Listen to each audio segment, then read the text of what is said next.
कौन है जो मेरे राज्य में प्रवेश करने का साहस करता है? नीलू ने अपनी दिव्य शक्ति से प्रकाश की किरण छोड़ी। विवाह के अगले ही दिन नीलू ने एक नया निर्णय लिया। मालिक, अब मैं कुछ दिनों के लिए बाहर जाना चाहता हूं। जब तक मैं लौटकर ना आऊं, आप अपनी पत्नी के साथ ससुराल में विश्राम कीजिए। क्या तुम्हें सैनिकों की आवश्यकता है? नहीं महाराज, मैं अकेला ही पर्याप्त हूं। लेकिन यह रास्ता उसके गांव की ओर नहीं जाता था। कुछ समय बाद वह एक अद्भुत नगर पहुंचा। वैभव था, लेकिन जीवन नहीं।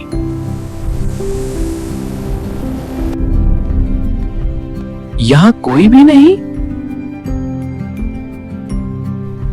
सन्नाटा, मानो समय रुक गया हो।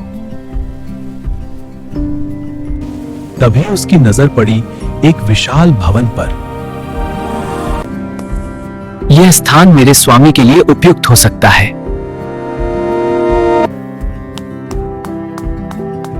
कोई है यहाँ? कोई उत्तर नहीं। अरे कोई है क्या?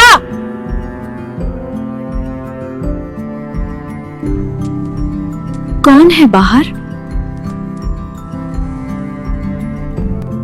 दादी माँ, मैं हूं आपका पोता। अगर सच में हो तो तुरंत चले जाओ।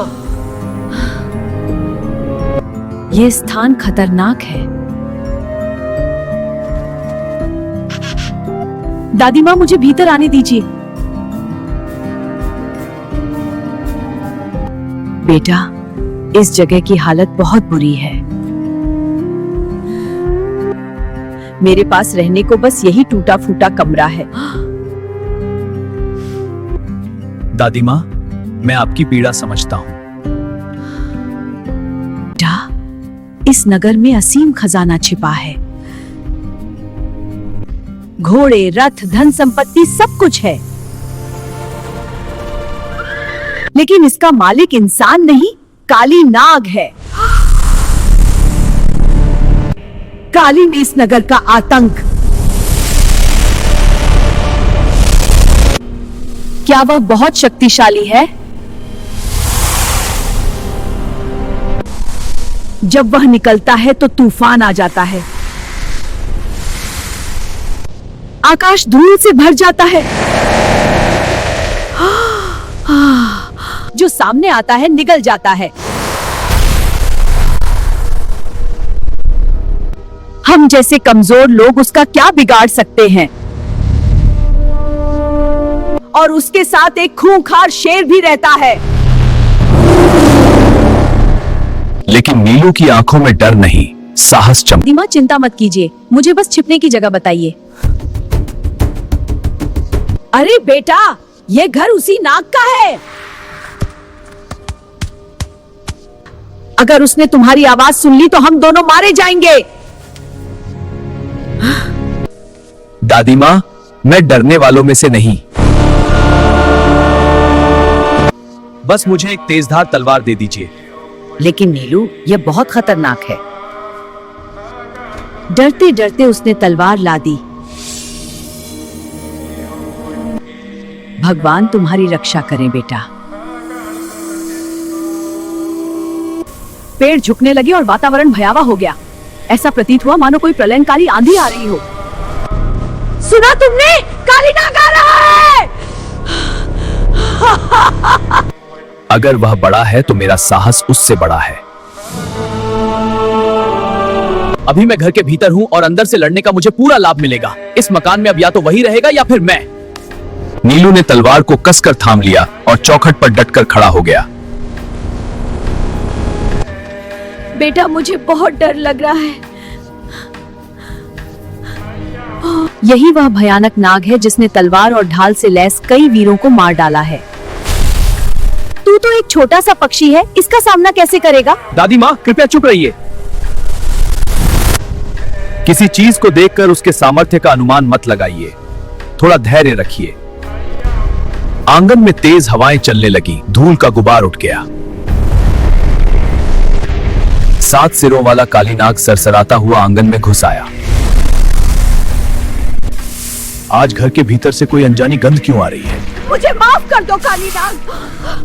नहीं नहीं, शायद मैंने अपने कपड़ों पर थोड़ा इत्र लगाया था। नीलू दरवाजे की ओट में तलवार लिए तैयार खड़ा था। पहला सिर अलग हो गया।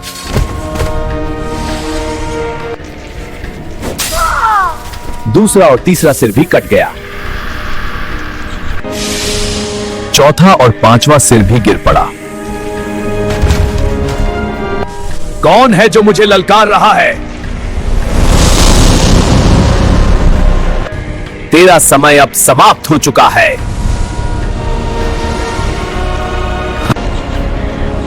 सातवां सिर भी धड़ से अलग हो गया। काली नाग तड़पता रहा और निशब्द हो गया। विजय के बाद नीलू वहीं गिर पड़ा। हे भगवान, यह तो चमत्कार हो गया। कौन सोच सकता था कि इतना छोटा सा मोर इतना बड़ा काम कर दिखाएगा। दादी तुरंत पानी लेकर आई और नीलू के ऊपर छींटे मारने लगी। उठो बेटा, आंखें खोलो।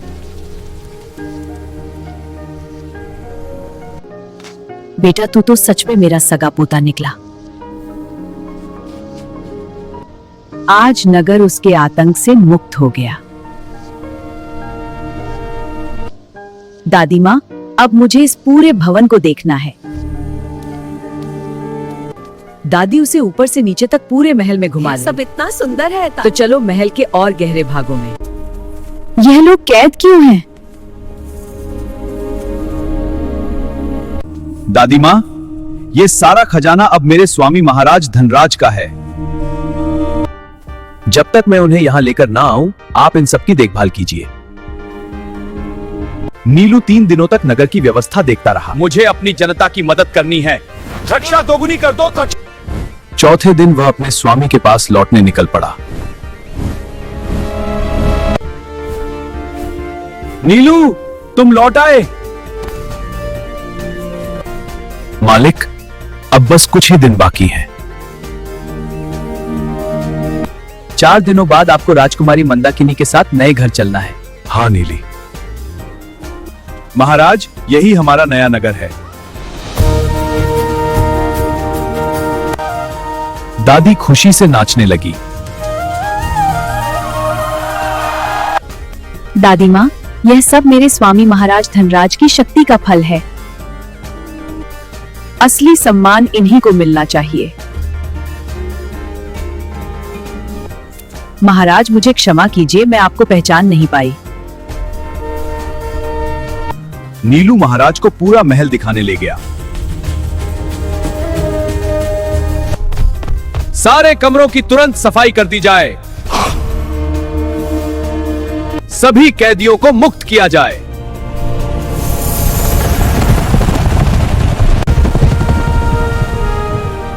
स्वादिष्ट भोजन तैयार कर लिया गया।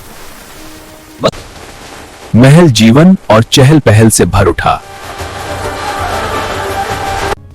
महाराज, अब हमें अपने घर लौटने की अनुमति दीजिए। अनुमति दी जाती है। थोड़ा और रुक जाइए, पर यदि जाना है तो ये उपहार स्वीकार कीजिए। दादी माँ, कभी कभी मुझे लगता है मेरे स्वामी बहुत भोले हैं। हाँ बेटा, पर यही तो उनकी खूबी है। दादी माँ, कभी कभी मुझे लगता है मेरे स्वामी बहुत भोले हैं। मैंने उनके लिए जान जोखिम में डाली, लेकिन उन्होंने कभी नहीं पूछा कि यह सब कैसे मिला। कभी कभी मन में आता है, शायद किसी के लिए बहुत ज्यादा अच्छा नहीं करना चाहिए। जो करना था मैंने कर दिया। अब देखता हूं कि मेरे लिए यह लोग क्या करते हैं। दोस्तों, आपको यह कहानी कैसी लगी, यह हमें कमेंट में ज़रूर बताइए। वीडियो को लाइक करना ना भूलें और इसे अपने दोस्तों व परिवार के साथ शेयर ज़रूर करें। ऐसी ही भावनात्मक और प्रेरणादायक कहानी देखने के लिए हमारे चैनल को अभी सब्सक्राइब करें और बेल आइकन दबा दें ताकि हर नई कहानी आप तक सबसे पहले पहुंचे। आपका एक छोटा सा कमेंट और एक लाइक हमें और बेहतर कहानियां लाने की ताकत देता है। तो मिलते हैं अगली वीडियो में, तब तक के लिए जय हिंद।